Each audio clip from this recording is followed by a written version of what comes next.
they've been doing revenue management for decades, which means like if you've got 200 seats on a plane and you have 150 seats open, prices are going to be really cheap. They're going to bring the prices down to fill the plane.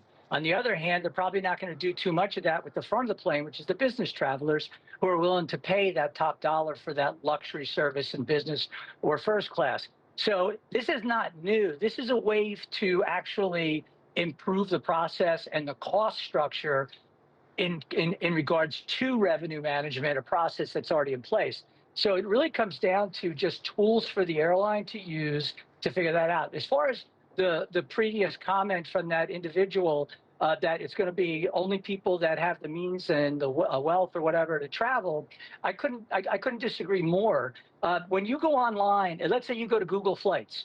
Google Flights doesn't know who you are. Right. Google Flights is just doing a search, and they're going to return city pairs based on what you want to do, where you want to go, and when you want to go, and they'll show you all the options. It's competitive pricing. So there's still the competitive nature. The biggest threat to the pricing on the airline industry is the secondary markets. And if you live in a secondary market, meaning you're basically taking connections to get where you're going, those drops in service to those markets or even mainstream markets is where you have less competition and where the dominant carrier can control the pricing. That is the biggest threat to pricing. Okay, I presume that people who were involved in this personalized pricing, they don't go on Google. They may call the airline, something like that. But legislation has also been introduced, Mark, to stop AI personalized pricing, or what has been called surveillance pricing.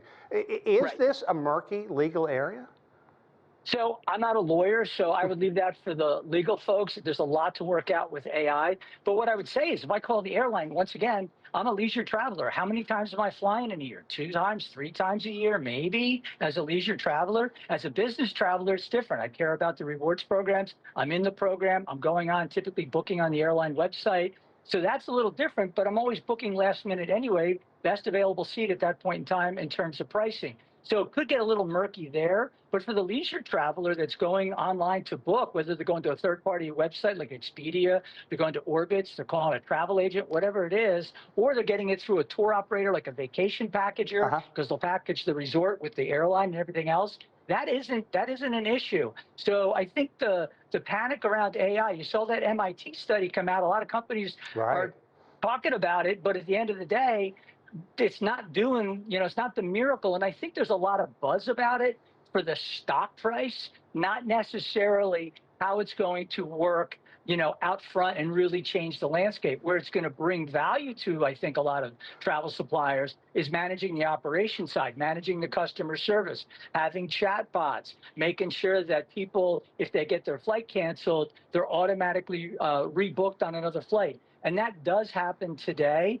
but probably not as efficiently as it's going to be in the years to come with AI. Yeah, and Mark, that MIT study you're talking about, some 95% of companies that use AI aren't making money in that right now. Obviously, that's going to have to change down the road. But let's get back to the travelers. Do you think there is a way, or will be a way, for travelers to find out if AI is being used to price his or her vacation, his or her seat?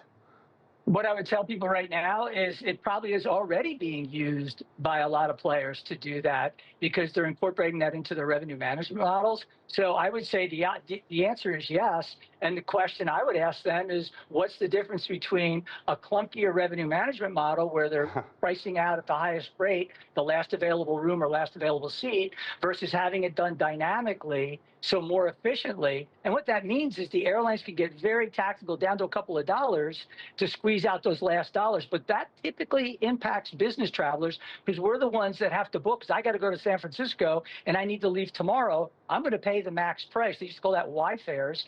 And I'm going to pay that top fare as that business traveler is a last minute booker. Leisure travelers are planning, they're booking further out, and that's when there's a lot of softness in the pricing, and it's not going to be an issue for 95% of the folks out there looking to travel. Yeah, and I presume people who do take advantage of the generous rewards programs too, they're going to pay $50, $75 more to get the points with the airline or the hotel they stay at all the time. So talk about the ways that AI could be beneficial for the travelers. I think it's beneficial in terms of the service aspect of it.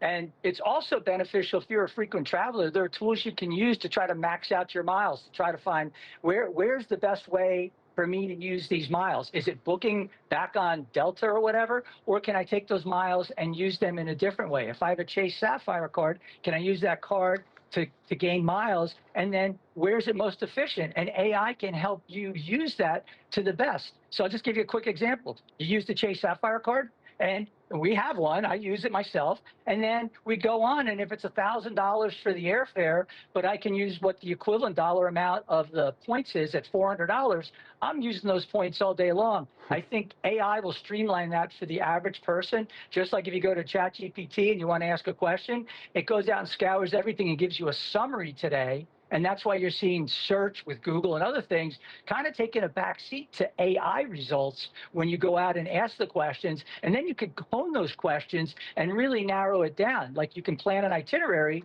but you probably want a travel agent to help you with that because a travel agent knows you personally. The AI tool does not, unless you want to throw a bunch of your personal data in. Who's better, the human or the AI? Okay. I vote for the human. Okay, good stuff. Mark Murphy, appreciate it. Thanks a lot, man. You're welcome.